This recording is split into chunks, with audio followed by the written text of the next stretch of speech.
that would have been responsive to my request as far as the 2003 arrest reports and 2002 arrest reports. I was seeking documentation that would support their contention that it was a suspicious area in any way. Now, there were a number of arrests back then, but as I proved by the record, all of those arrests were thrown out because they were unconstitutional. The person was seized without probable cause. And even in Nico Kenny's case, his case was not crossed. So that would have been responsive documentation to what I saw. I got none of it. So I think on its face right there is another violation of RSA 91A in letter and spirit.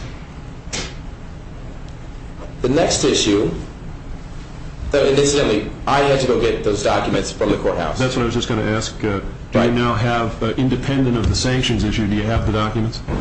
Yes. Okay. Yes, those documents, yes, but not the ones for the other issue with Sarah and the OC spray. We'll get there. Okay. Okay. Go ahead. Well, actually, let me put an asterisk next to that. I do have, and this is where it gets a little deeper, I do have the arrest report, which I got through another source, through co-defendant. So, in one instance, this is all wrapped up in the request. They say that they don't have the arrest report, but they have provided no affidavits as required by some of the case law that I put forward, like Diamond v. IRS or Perry v. Block. They have not produced any affidavits saying that they conducted a good faith inquiry, and they say we don't have it. Yet their co-defendants have it. So I think that on its face, again, is grounds for summary judgment in favor of the petitioner. And as far as not having the use of force report as separate from the arrest report, that's another issue. It's my contention that not having that use of force report constitutes a violation of RSA 91A ab initio. Not having it means that they can't give it to the public when the public asks for it, and it's a public record. So they're in violation, and they can't cure it. It's broken. Next.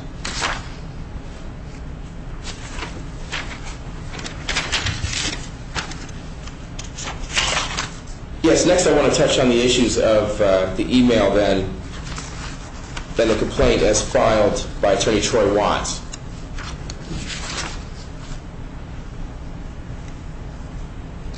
I think if I read the pleadings, the town says they can't find them or don't have them, and therefore can't produce them. Right. I'm going to respectfully ask that the court take that with a grain of salt, and I'm going to define 4 reasons why. Okay. The defendants in this case just recently told the court, for example, that the petitioner never filed a response to Defendant Aon's motion to dismiss. Yet, in fact, of course, the petitioner keeps all of his receipts and did provide to this court a copy of the U.S. certified mail receipt with tracking sent on December 14th.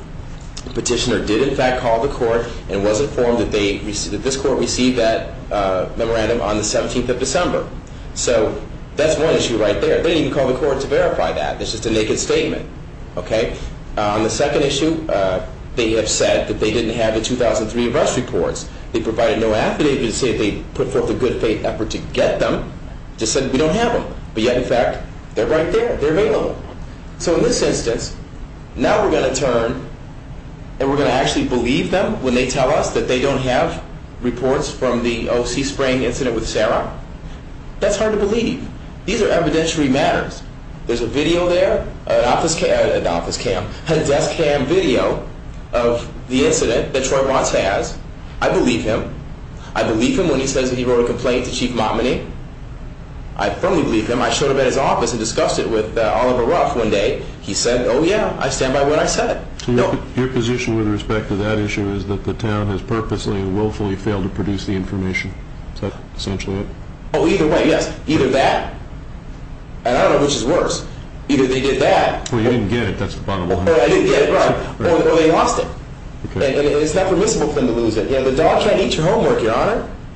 Not every time. It's ridiculous.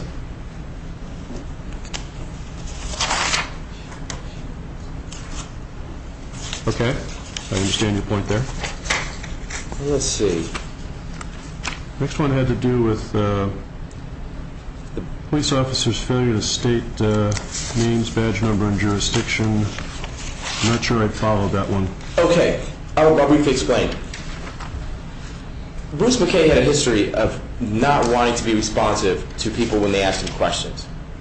And this was shown in the 13-page complaint where I noted that Ms. B had Bruce McKay use a knife near her labia in a manner that was threatening to her. She wrote terrorized. And again, Ms. B, being someone who has a criminal justice degree, who was married to a police officer and has a teaching certificate in criminal justice, wrote this complaint, which, by the way, went unanswered. We have that example. We have the example that I also put in recently where the people made a U-turn or the wrong turn by accident, and they wound up by the school. They were going on a wrong way on a one-way street. I'm going to say that 3 times next time. But they said that they asked Bruce McKay for his supervisor's name. He said, I refuse to give it to you. I'm not going to give it to you. So we also know in 2003, because I watched the entire video, Lico Kenny repeatedly asked Bruce McKay for his name.